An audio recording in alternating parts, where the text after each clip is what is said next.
Seterusnya kita nak tengok ada phylum Mollusca which is sotong, siput dan juga di kerang-kerang lah. So kita nak tengok apakah dia punya unique characteristic of Mollusca. Contohnya adalah Achatina which is the snail. Alright, so again untuk the Mollusca dia adalah it has rhizome and bilaterally symmetrical dan dia juga dia adalah soft bodied animal with an internal or external shell. So kalau macam ni macam kerang, dia ada external shell dekat luar, soft body tu dekat dalam. Dan kalau macam snail, dia ada juga soft body dekat luar and dia juga ada dia punya macam kerang. Tetapi kalau sotong ni, soft body dia dekat luar tetapi dia ada satu tulang yang macam plastik tu dekat dalam lah. Dan basically apa yang menyebabkan dia adalah mollusca, dia ada 4 body parts. Which is the mantle, shell, visceral mass and foot. Okay, kalau dia adalah mollusca, dia ada 4 benda ni. Mantle, shell, visceral mass and food. Itu yang menyebabkan dia adalah mollusca. And then dia juga secara respiration ni dia akan melalui gills kalau dia adalah aquatic. Okay, macam this one dia adalah melalui gills, nampak ada gills. Tetapi kalau dia adalah terrestrial, contohnya siput ini, dia bernafas melalui skin. Skin dia itu sangat lembap dan dia akan allownya diffusion of gases. Dan reproduction, most have separate sexes and external fertilization. Mereka ini memang akan release eggs dekat outside and then sperm akan dekat outside. So akan adanya external fertilization. Dan somehow ada juga yang ada tentacle, contohnya adalah sotong. Dia juga boleh melakukan internal fertilization, cuma jarang lah. Dan some are hermaphrodites, contohnya snail. Okay, snail ini dia boleh, dia ada one individual, ada dua seks. Again, dia juga memerlukan pasangan lah untuk dia bersenyawa. Dan response dia ada simple ganglion and sensory organ.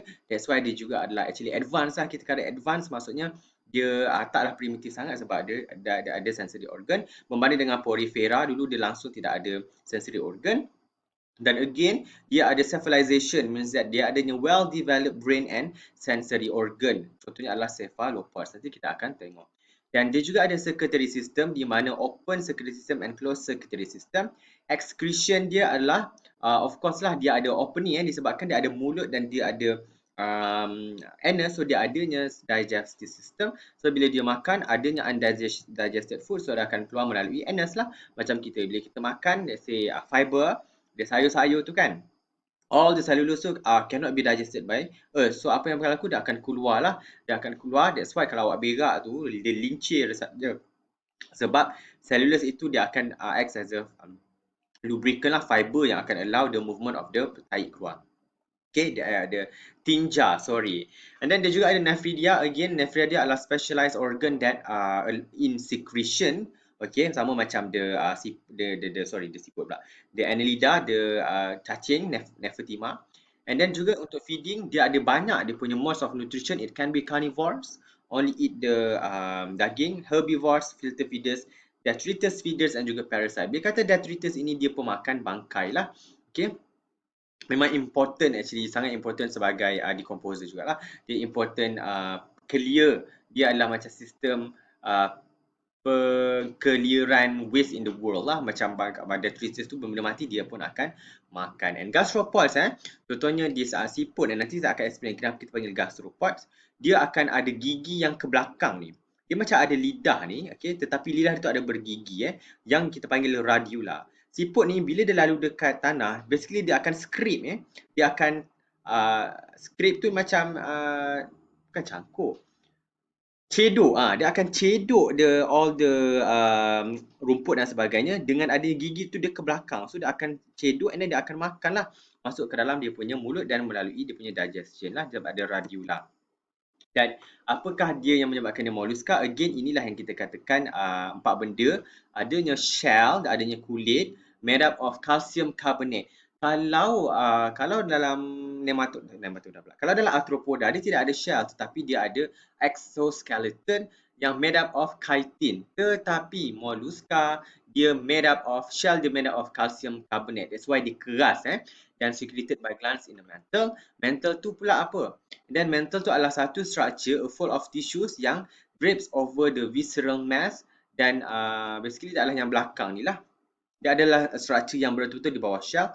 Visceral mass itu terdiri daripada tempat di mana organ itu diletakkan, contains the internal organs. Atas visceral mass tu akan ada lapisan mantle, atas itu baru ada shell, dan dia ada muscular foot lah, which is muscular foot ini dia akan mempunyai tempat dia nak berjalan lah, foot as well as adanya mulut dia untuk makan. Okay, maybe adapted for crawling, burrowing and tentacles lah. Kalau macam sotong, dia tak ada muscular foot, tapi dia ada tentacles in the form of muscular foot in the form of tentacles. Tapi for it to become mollusk, dia kena ada 4 benda ni. Dan untuk mollusca ada 3 classes, which is kelas Gastropoda, kelas Bivalvia and kelas Cephalopoda. Kenapa ia dipanggil Gastropoda? Ingat, gastro merujuk kepada perut, poda merujuk kepada kaki. Perut kaki, perut dia berada dekat kaki. So dia dikatakan stomach food. Have a broad flat muscular foot, and belakang ini memang akan ada perut lah. Okay, kaki dia tu memang dekat dengan perut. Sebab gastropoda. Okay, perut kaki, perut dengan kaki. Contohnya adalah snails. Kemudian kita juga ada kelas bivalvia, bivalvia ataupun bivalvia. Kenapa dipanggil bival? Bi itu merujuk kepada dua, valvia itu merujuk kepada opening, okey, merujuk kepada injap. So adanya pintu, okey, valve, okey, pintu kan? Dalam jantung tu ada valve, ada pintu. So ada dua pintu. Apa yang dua pintu? Ada dua shell ni lah. Menarik kan? Senang je kan nak faham, nak faham? Ada bivalvia, adanya dua pintu lah, which is dia dua cerang. Cengkerang, which is dia contohnya muscles and then adanya kerang-kerang you makan tu, you sukalah, I tak minat sangat. Dan juga the last one adalah kelas Cephalopoda. Kalau kata, saya kena betulkan jap. Kalau kita kata kalau kita kata kelas Cephalopoda, tengok, cephalo merujuk kepada kepala, poda merujuk kepada kaki, kepala kaki. Maksudnya kepala tu dekat dengan kaki, iaitu sotong. You boleh nampak kepala dia ni dekat dengan kaki, dia attach dekat kaki lah, this muscular foot. So that's why dia adalah sotong lah, squid and octopus. Head with foots, Cephalopoda, head dengan foots, dengan head with, bukan foot. Salah eja, patutnya ni feet. Okay, head dengan feet. Saya akan betulkan lah. So contohnya adalah squid and octopus. Alright. And then itu adalah mollusca, and kita dah tengok dia punya unique characteristic.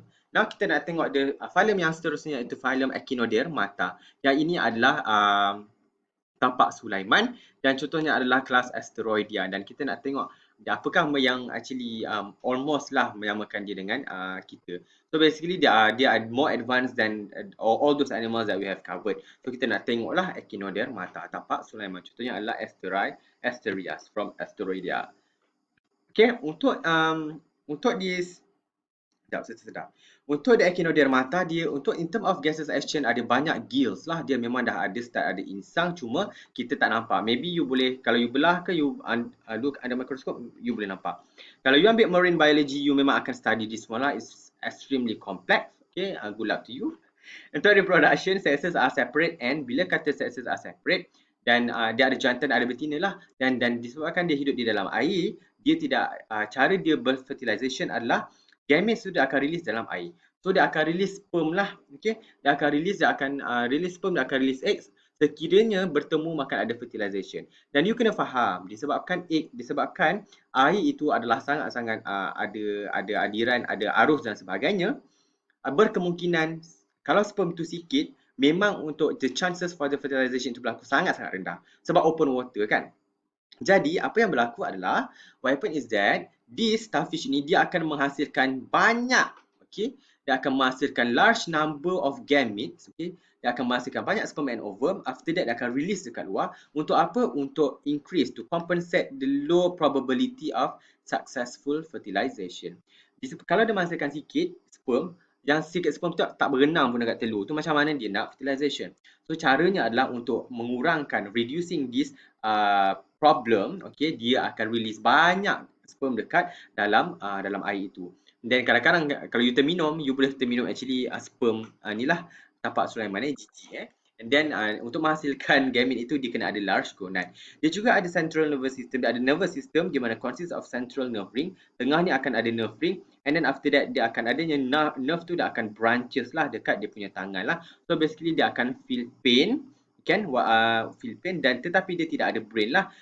Dan dia juga tidak ada excretory organ. Kenapa dia tak Kenapa dia tak perlukan excretory organ? Sebab dia dalam air. Air itu sendiri yang boleh bawakan keluar the carbon dioxide, kita akan tengoklah. So disebabkan dia dalam air dan dia ada di satu sistem air masuk, air keluar daripada badan dia. So dia tidak perlukan excretory organs, dia tak perlu untuk adanya let's say another cecair yang akan release carbon dioxide from the body, tak payah sebab air itu sendiri yang akan bawa semua itu keluar lah. So dia tidak perlu excretory organ. Dan body shape dia adalah highly variable, tidak ada kepala and radiate from the center. Contohnya adalah this one lah, dia ada starfish.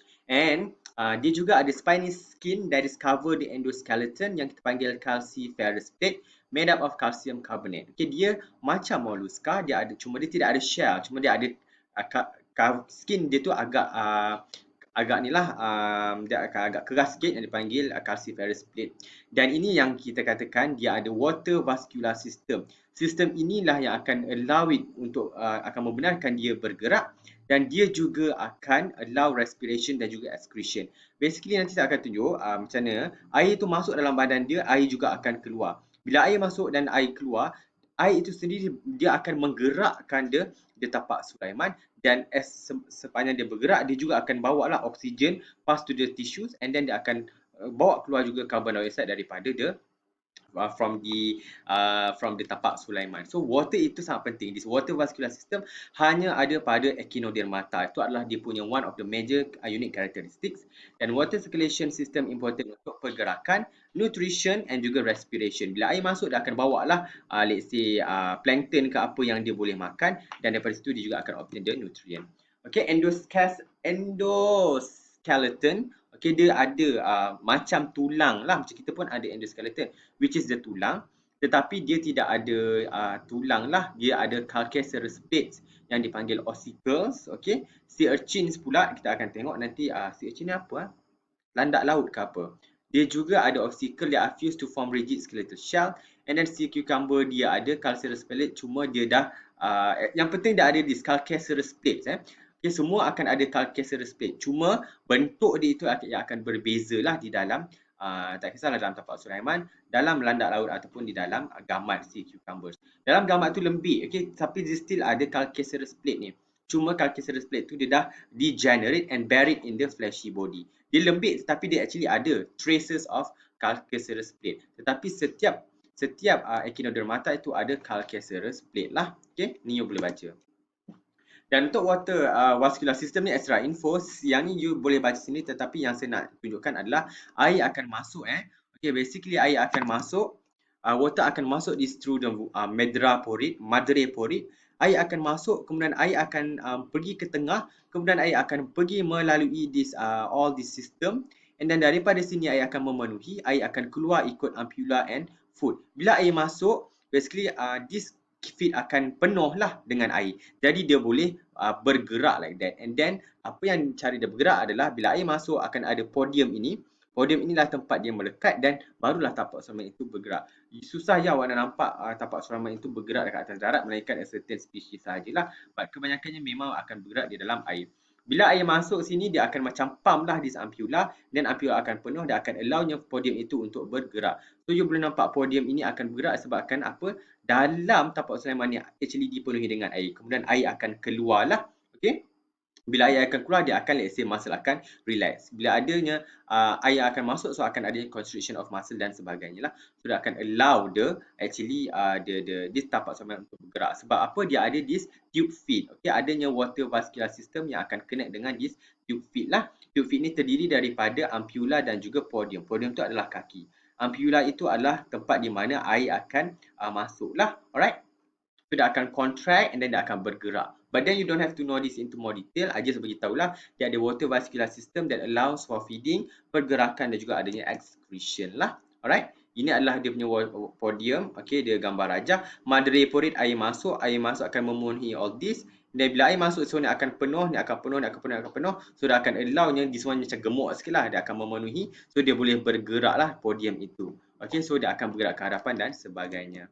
Okay, contohnya kita ada 3 classes, kelas Asteroidea, tapak Sulaiman, kelas Holothuroidea, contohnya adalah this gamat, dan juga Echinoidea, which is the sea urchin, landak laut. Ini semua dalam the same phylum. Cuma yang menyamakan diorang ni ada characteristic cuma nampak ke tidak. Dan selain daripada unique karakteristik yang saya dah explain itulah, ingat Esther merujuk kepada bintang which is tapak Sulaiman, Holoturoidia merujuk kepada sea cucumber ataupun gamat, dan juga Echinoidea which is the tapak which is the landak laut. Ini semua they are all from the same Echinodermata.